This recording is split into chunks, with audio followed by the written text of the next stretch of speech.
Yangon Reuters. Rohingya Muslims are not native to Myanmar, the army chief told the U.S. ambassador in a meeting in which he apparently did not address accusations of abuses by his men and said media was complicit in exaggerating the number of refugees fleeing.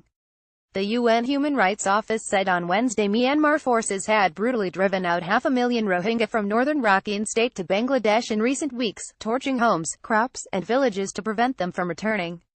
Thousands of Rohingya were leaving the state on Thursday, aiming to reach Bangladesh by boat, citing a shortage of food and fear of repression, residents said. A Myanmar official said people were leaving, but he dismissed the suggestion hunger and intimidation were factors.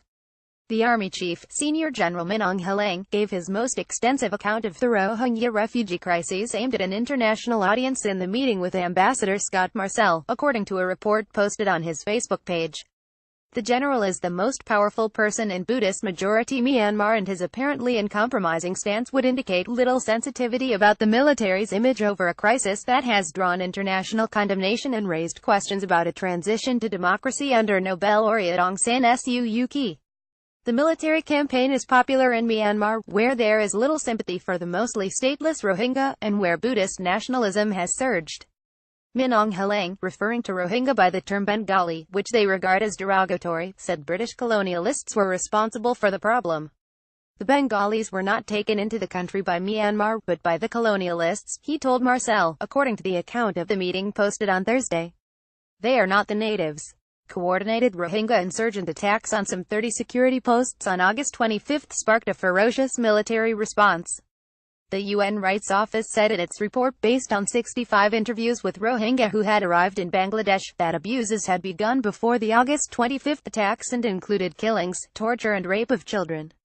U.S. Ambassador to the United Nations Nikki Haley last month denounced a brutal, sustained campaign to cleanse the country of an ethnic minority and called on countries to suspend providing weapons to Myanmar until its military put sufficient accountability measures in place.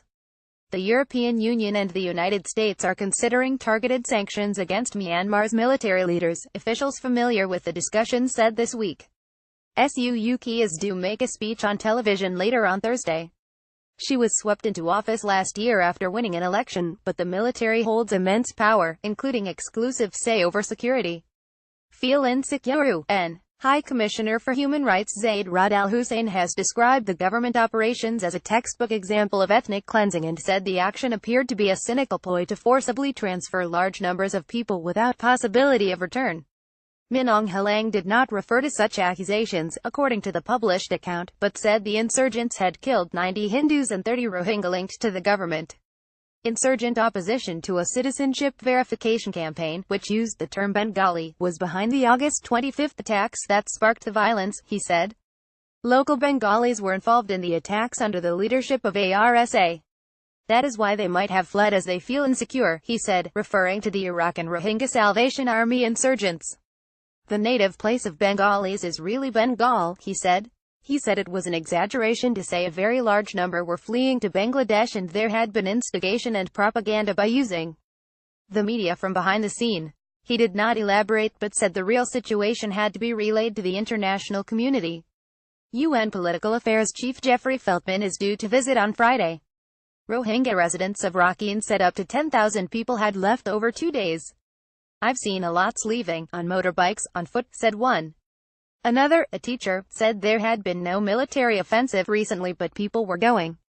There's no work, nowhere to get food and the government isn't helping, said the teacher, who, like the first resident, declined to be identified.